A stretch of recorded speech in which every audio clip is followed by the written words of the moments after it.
कभी सोचा है हमारी सिनेमा में डर मर क्यों गया? हम एक ऐसे देश में रहते हैं जहां पुरानों में भूत, चुड़ैल, डायन, प्रेत और आत्माओं का पूरा यूनिवर्स है। वहीं आज हॉरर सिर्फ मीम बन गया है। Who killed horror in India? ये सिर्फ फिल्म के बारे में नहीं, ये हमारी कलेक्टिव इमेजिनेशन का पोस्टमार्टम है। हॉरर हमारे डीएनए में था। बेताल 25 में जो अनडेड स्टोरीज थी, उन्होंने पहली बार मोरल फियर का कॉन्सेप्ट दिया कि डर सिर्फ भूत का नहीं, इंसानों के अंदर भी अलग अलग डर होते हैं। फिल्म हिस्टोरियन डॉक्टर रश्मि दोरास्वामी लिखती हैं कि अर्ली इंडियन स्टोरी टेलिंग में फियर हमेशा ऑर्डर वर्सेस क्योस का सिंबल था। यानी हर भूत एक मेटाफर था, या तो वो जुल्म के अगेंस्ट था या फिर वो अपने गिल्ड के शैडोज को शो करता था। और जब 1913 में फाल्के ने राजा हरिश्चंद्र बनाई, उसके बाद ही साइलेंट एरा के फिल्म मेकर्स ने एक्सपेरिमेंट शुरू किया था। 1920s में कामरूप की काली जैसी फिल्में, जो कि आज लॉस्ट हो चुकी हैं, मेनली सुपरनैचुरल थीम्स के साथ ही आई थी। लेकिन horror as a genre officially जन्म लेता है 1949 में कमल अमरोही की महल के साथ। आएगा आने वाला का वो हॉन्टिंग सॉन्ग लता मंगेशकर के वॉइस से निकला एक घोस्ट बन गया था, जो पूरी जनरेशन को फॉलो करता रहा।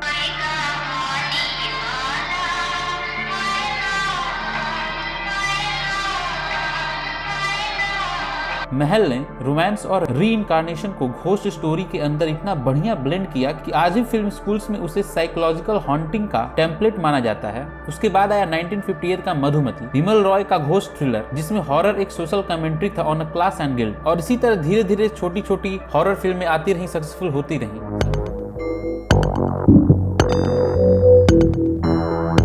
70 के दशक में इंडिया इमरजेंसी थी। सिनेमा पर सेंसरशिप था और टीवी सिर्फ 1-2 चैनल तक सीमित था। तब ऑडियंस को एस्केप चाहिए था और रामसे ब्रदर्स ने वो डर और मौज दोनों के साथ दिया। पुराना मंदिर और वीराना सिर्फ चीप थ्रिलर्स नहीं थे, ये फिल्म्स थिएटर में सीटियां बजवाती थीं। स्कॉलर इरा भास्कर के मुताबिक ये इरा कैंप एस्थेटिक्स का बर्थ था इंडिया में, जहां हॉरर को सीरियस नहीं लिया गया क्योंकि वो क्लास डिवाइड का मिरर था। एलीट ऑडियंस को ये लो कल्चर लगता था, पर गांव और टायर 2 ऑडियंस ने रामसे मूवीज को अपना कल्ट बनाया। चीप सेट्स, ओवर एक्टिंग, लेकिन इमेजिनेशन लिमिटलेस थी। और ये लो बजट फिल्म मेकिंग ही थी जो इंडिया हॉरर को मास का जॉनरा बना देती है। 2 गज जमीन के नीचे ने हॉरर को रिवेंज मेलोड्रामा के फॉर्म में लाया। और आज जब हम मार्वल मल्टीवर्स देखते हैं, याद रखो रामसे ने अपना शेयर्ड यूनिवर्स सबसे पहले बनाया था, बिना सीजीआई के। एक वैम्पायर एक फिल्म में मरकर दूसरी फिल्म में रिवाइव हो जाया करता था। यही रीजन था कि 80s के इंडियन किड्स भूत से नहीं बल्कि भूत वाली फिल्मों से डरते थे। पर 90s आते आते टीवी ने खेल बदल दिया। जी हॉरर शो ने घर घर में फियर लाया, लेकिन साथ ही सटायर भी।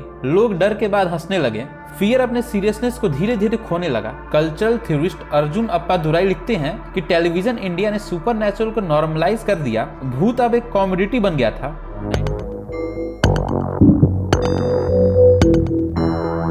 90s के इंडिया में लिबरलाइजेशन का टाइम था। सैटेलाइट टीवी ने घर घर में लाइट ले आई, लेकिन उस लाइट के साथ हॉरर का शैडो गायब हो गया। सिनेमा शिफ्ट हो गया from dark rooms to family drama. Horror को मास का जॉनरा समझ के मल्टीप्लेक्स ऑडियंस ने इग्नोर कर दिया। रामसे ब्रदर्स ने कोशिश की बंद दरवाजा और खूनी मुर्दा के साथ, पर अब ऑडियंस चाहती थी शाहरुख का रोमांस, न ही किसी शैतान का रिवेंज। टीवी पे जी हॉरर शो और आहट ने फियर को लिविंग रूम में लाया, पर इनका हर एपिसोड एक फॉर्मूला बन गया, एक भूत, एक ट्विस्ट और एक scream sound effect. Anuja Jain लिखती हैं, by mid 90s horror became serialized spectacle drained of ritual and awe. Horror अब एक बस कंटेंट था, कोई कल्चर का पार्ट नहीं रह गया। और तब आया एक साइलेंट सेवियर, रात। राम गोपाल वर्मा ने ये प्रूव कर दिया कि इंडिया में भी एटमॉस्फेरिक हॉरर बन सकता है, और वो भी बिना लेटेक्स मास्क के। रात का हॉरर सटल था, साउंड डिजाइन और शैडोज से। यही फिल्म थी जहां हॉरर ने पहली बार रियलिज्म पे फोकस किया। भारद्वाज रंगन लिखते हैं, रात bridged pulp and art, fear becomes internalised.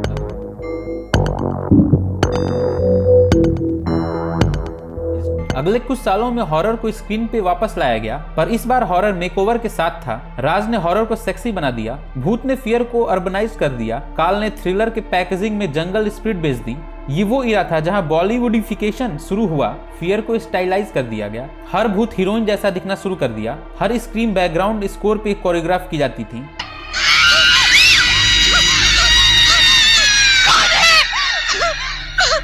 और फिर आती है राम गोपाल वर्मा की भूत। राम गोपाल वर्मा ने एक बार फिर प्रूफ कर दिया मिनिमलिस्ट हॉरर भी काम करता है, लेकिन फिर डरना मना है और डरना जरूरी है ने एंथोलॉजी फॉर्मेट के साथ एक्सपेरिमेंट किया। पर इन मूवीज ने जनता को डर के जगह बस कंफ्यूजन बेचा। ये अलग बात है कि मुझे ये मूवीज अभी भी बहुत पसंद है। इंडस्ट्री के लिए हॉरर अब एक साइड जॉनरा बन गया था, बजट कम, रिटर्न्स अनसर्टेन। फिर आती है 13 भी, एक अंडररेटेड जेम। उसने मीडिया और फियर के रिलेशन को दिखाया। एक टीवी सीरियल बन गया था हॉन्टिंग का सोर्स। पर मल्टीप्लेक्स ऑडियंस को हॉरर चाहिए था, पर वो भी कूल वाला हॉरर जहां लाइटिंग प्रॉपर हो और कैमरा एंगल्स इंस्टाग्राम वर्दी हो। मोइनक विश्वास लिखते हैं, modern Indian horror shifted from the supernatural to psychological because cities no longer believe in ghost, they created their own.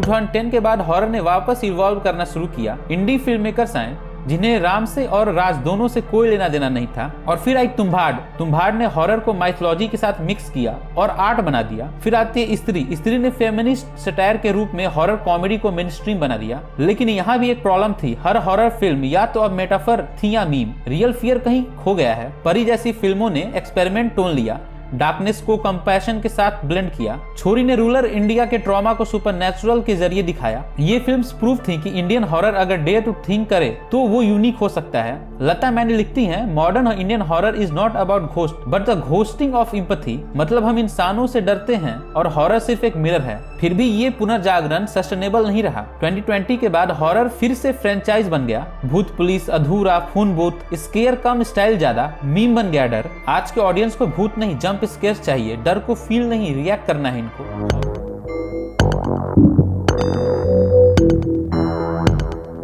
Horror के बिना दुनिया अधूरी लगती है, लेकिन इंडिया में हॉरर धीरे धीरे मर गया और वो भी सिर्फ स्क्रीन पे नहीं, इमेजिनेशन में भी। तो सवाल ये है कि किसने मारा हॉरर को, राम से, बॉलीवुड या हम खुद? 90s के बाद हमने अपने अंदर के फियर को रेशनैलिटी से रिप्लेस कर दिया। साइंस ने घोस्ट को मार दी और गिल्ट और मिथ अब भी जिंदा थे, लेकिन सिनेमा ने उन्हें इग्नोर कर दिया। प्रोफेसर सोहनी घोष कहती हैं, Indian horror died not because of lack of ghost but because of lack of belief. जब तक कल्चर में फियर ऑफ अननोन था, हॉरर अलाइव था, पर जैसे ही सब कुछ एक्सप्लेनेबल बन गया, भूत का टॉपिक ही बोर्डम हो गया। मॉडर्न हॉरर अब सिर्फ एक फॉर्मूला है, एक साउंड इफेक्ट, एक स्क्रीन, पर असली डर वो होता है जिसे हम इग्नोर करते हैं। अकेलेपन का डर, फेलियर का डर, सोसाइटी तुम्हें जज करेगी इसका डर। भूत पुलिस जैसे फिल्में हॉरर नहीं स्पूफ बन गई क्योंकि उन्होंने इस पेन को टच ही नहीं किया। मीनाक्षी थप्पन लिखती हैं, urban India's horror is bureaucratic not supernatural. Fear believes in system not shadows. मतलब कि अब हमें भूत नहीं डराते, EMI, ट्रैफिक और एल्गोरिथम्स हमें ज्यादा डराते हैं।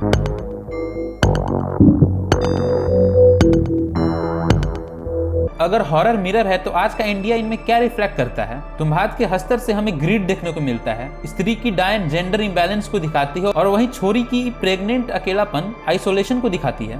ये फिल्में दिखाती हैं कि हमारा डर सिर्फ भूतों से नहीं, सिस्टम से है। हम उस इनइक्वालिटी से डरते हैं जिसे हमने खुद ही क्रिएट किया है। इसी पर आशीष लिखते हैं, Indian horror succeeds when it stopped mimicking Hollywood and starts exercising its own ghost, caste, gender, poverty. मतलब जब तक कि हम अपने असली सोशल हॉरर्स को एक्सेप्ट नहीं करते, तब तक स्क्रीन का हॉरर फेक लगेगा। वेस्टर्न हॉरर में एक्सोर्सिज्म होता है, वही झाड़ फूक। हमारे हॉरर में सप्रेशन होता है। वहाँ भूत घर में आता है, यहाँ भूत घर से निकल नहीं पाता।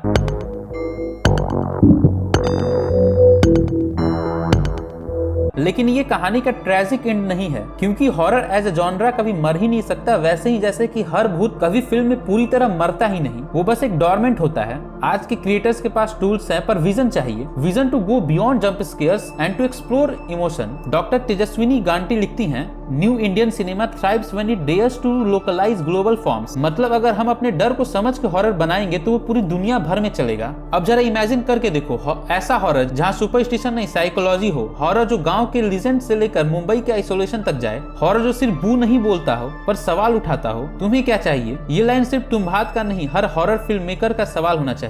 शायद हॉरर वापस तब आएगा जब हम अंधेरे में फिर से बैठना सीखेंगे, बिना फोन के, बिना मीम्स के। जब हम सिर्फ देखना नहीं, फील करना चाहेंगे, तब हॉरर वापस जिंदा होगा। तो किसने मारा हॉरर को इंडिया में? शायद हमने खुद, जब हमने डर से प्यार करना छोड़ दिया। लेकिन हर मिरर के पीछे एक रिफ्लेक्शन होता है, और जब तक ये रिफ्लेक्शन एग्जिस्ट करता है, हॉरर कभी नहीं मर सकता। उस भूत का इंतजार करो जो तुम्हारे अंदर से निकलेगा, because sometimes the scariest ghost is you.